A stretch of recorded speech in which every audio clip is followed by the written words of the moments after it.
for most of this year and pretty much last year and the year before, not so much the year before. I didn't really use HN very much in 2017. I just kind of used it every now and again. But for 2018 and 2019, I wouldn't say all my time was spent on HN, but a huge amount of it was. And on A especially, going on A, every time there was a new anime season, I would read the threads about each show that the board was discussing.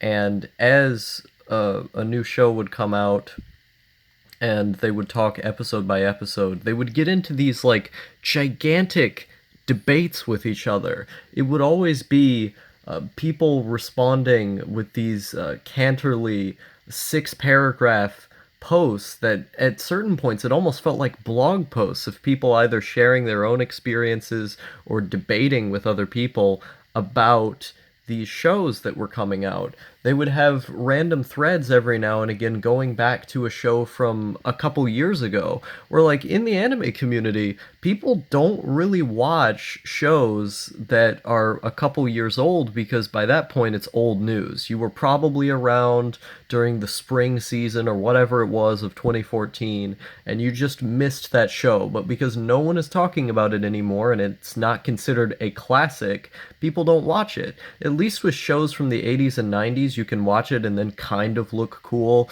Like, you can go into your Discord or whatever and be like, "Hey guys, I'm like a retro fag now. I watch all of the retro shows. Look at me, I'm so patrician." You can't really do that with a random ass show from 2014. There's not even any posterity to it in most people's eyes. And so the kind of social currency that exists with anime doesn't really apply to shows like that. But the A board made it to where it did, to where there was a group activity surrounding these more low level, obscure shows from only a few years ago that most people missed. And there were quite a few shows that I watched that way. I can't even remember the names of them at this point because I kind of just laid in my bed at the time and half paid attention to the subtitles, but you know I was going into those threads afterwards to shitpost and talk about the show with the other people in the thread.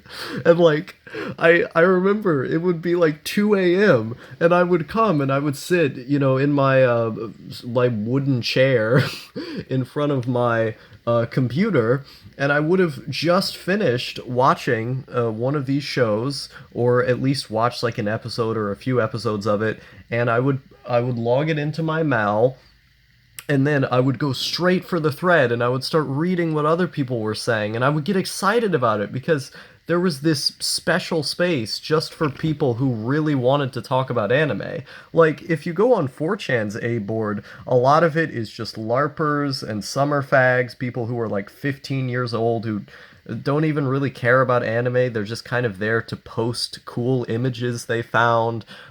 There's not a lot of discussion. You get the same retarded, inane best girl threads about if Ray is better than Osaka or whatever, Asuka, and it's just people getting at war with one another over retarded shit. The only good things on the 4chan A board are the bifag threads. It's when people show all of these new figures and light novels and stuff that they bought, and they share the pictures of them or they give some information on them. But even in that department, the A board on 8chan was always infinitely better with the bifag threads because people would buy much more obscure and interesting stuff just because 8chan was a more obscure website, so you're going to find naturally stranger people there. It's not like with 4chan where everyone and their mother knows what it is.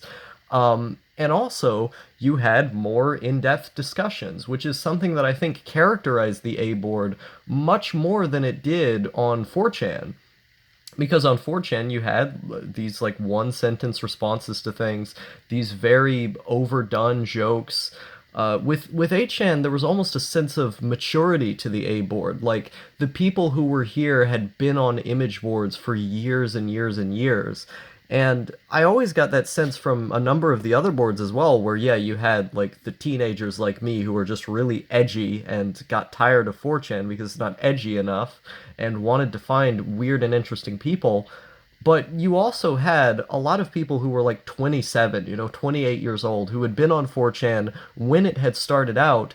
They just got tired of it because of the censorship and because of the people who are on there now. The fact that the moderators tend to be summer fags because the only people who are going to be a janitor for fucking 4chan are the most autistic people, the type of people who would be on 4chan all day in its current state. And so you get this weird feedback loop of the autistic summer fags end up running the show and just banning people at will. And then the website as well, due to popularity, ends up fermenting this summer faggery that just infests the entire website.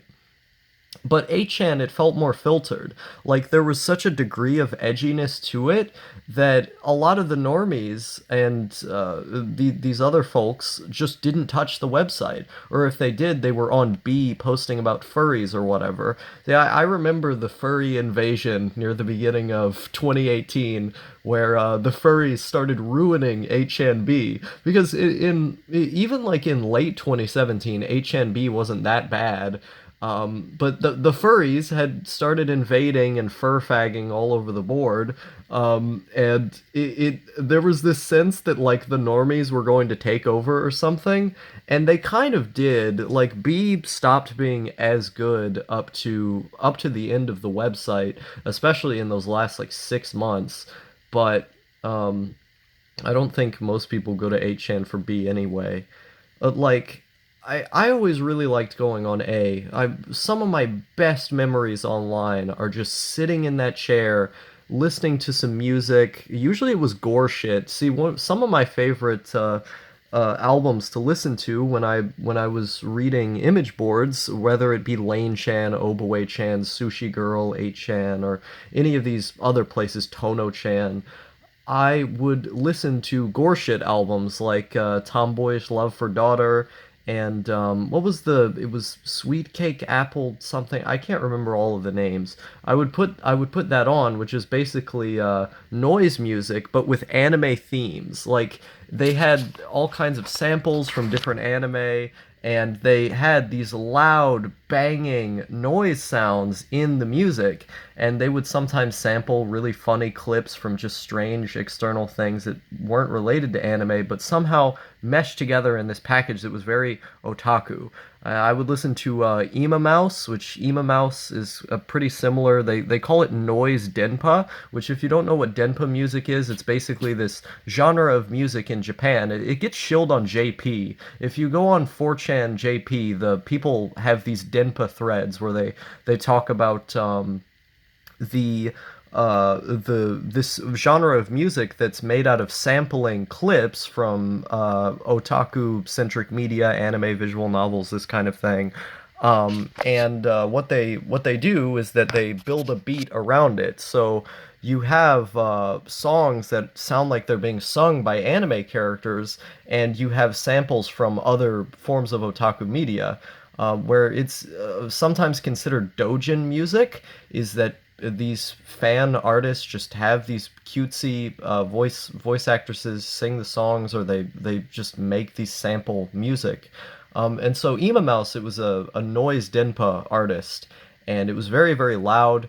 And I would listen to their albums for the maximum otaku aesthetic while I was reading through A, and it was always so much fun seeing the memes, the sense that like this was a community of people who was a bit older and who have been on the internet for a longer amount of time, and so they had more things to say, or like more cynicism. Sometimes just seeing the cynicism was fun. Like there would be people on A who would be like, "Yeah, I've been watching anime for the last 6 years and it hasn't been good. I remember 6 years prior it was so much better, but I keep showing up every single season." If not on A, then on Yahoo Instant Messenger. That feeling that these people were from a different time, was really cool. And the fact that you would see more obscure shows being recommended, the fact that there was long discussions being had for ages and ages, posts and posts of people back and forth giving very pointerly arguments to one another. The fact that people had the energy and the drive to do that gave me something that I rarely saw on 4chan A, where 4chan A was something that for the longest time I desperately wanted it to be good because I love the idea of posting anime images back to one another, to having an otaku haven where there's no name faggotry, no one's attached to any kind of identity. It's just an unmitigated, uncensored discussion with people who are very, very big into this section of media discourse. And it just got much worse over time because more and more normies just came into the fold, and so it wasn't about discussion anymore. A lot of the memes became kind of moot, and it didn't have the same vibes that looking back at archived threads of A from 2009 are. I'm one of those weird people who goes back to 4chan archives, and I will spend like hours reading through old threads from like 2010 and 2009, just because I'm really, really autistic. And so I'll go back and I'll read through all of these old threads, and the kind of spirit, the genuinity, the authenticity of this small group of people just coming together to talk about things that they enjoyed, in an underground, skeevy, we're away from the crowd, and we're going to talk about this stuff in spite of it, and let's have these long discussions, and let's make memes because they're fun, and this kind of thing. The shallowness that normal fags inherently have with their presence due to how they are as people, um wasn't there. It wasn't there in the old days of A. And that similar feeling that I got. Now, the feeling wasn't exactly the same, but the feeling was very similar reading through HNA because there was a filter. There was a way to keep the summer fags, the normal fags, out of the board, just by its existence. The fact that 8chan scared a lot of people away from it just by being what it was. And it had a smaller user base, and thus the smaller amount of people you have, the less likely you're going to have people who aren't very cool. And I loved going on Hiki. I started going on Hiki in, I think it was 2017. And obviously, I related to a lot of the stuff on there. And it was also an interesting character study to be able to read the posts of people who were older Hikis, who had been Hikis for 8 years, 10 years, and this kind of thing. A lot of the posts were very sad, but they were sad in a comfy way. It was very, very difficult to explain why I liked Hiki so much because it was like everything on there was so, not everything on there was depressing. There were a lot of people who were happy with their lifestyle despite being Hikis for like 5, 6 years, but I got this feeling, I got this sense that a lot of these people were just extremely self-deprecating and felt stuck. They were stuck where they were. And reading through those posts, seeing what those people were saying, and listening to them have like life hacks for how to stay isolated for that long, having their favorite video games, or like talking about anhedonia, and the fact that they couldn't speak anymore because they hadn't talked for years. Like hearing things like that, and getting these large summarizations of these types of experiences, or even things like suicide notes with the death of Flint. um, it wasn't a place like any other on the internet. I don't think it was a truly, truly special place. And as much as I make fun of Hiki or Tatsuhiro Sato, I am eternally grateful to him for making that board, because I spent so many hours for several years just reading that board obsessively, being up at 3 a.m. and just reading through posts, and And back when I got onto the website, it was back when I was still using a CRT monitor. Um, and so I would sit there on my old ass, Windows XP computer, reading these posts on a CRT monitor. And I mean, the Chan formula, the image board formula, like inherently looks like it's from 2005 because that's just the formula that 4chan was made on, and it never changed, and its users have appreciated that style enough to keep it alive. And so 8chan was just looked like 4chan with a different coat of paint and a different homepage because there were vastly more boards because you could create your own.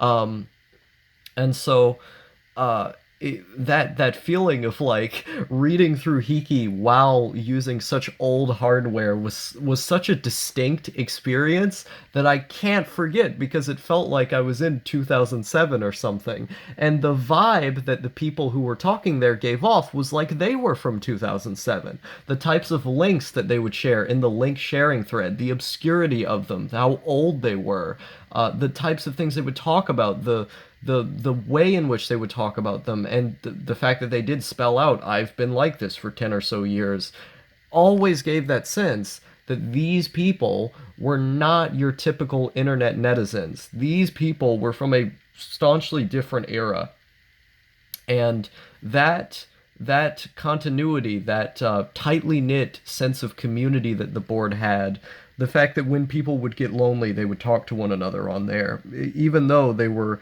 anonymous, discombobulated entities disconnected from one another all the way across potentially oceans with no face, no name attached to them, the people nonetheless had a sense of camaraderie that I think rivaled the majority of places on the internet, especially Discord in a lot of cases. People go into these large Overwatch Discord servers, and everyone has a name, everyone has a reputation. On Reddit, everyone has a name, everyone has a reputation.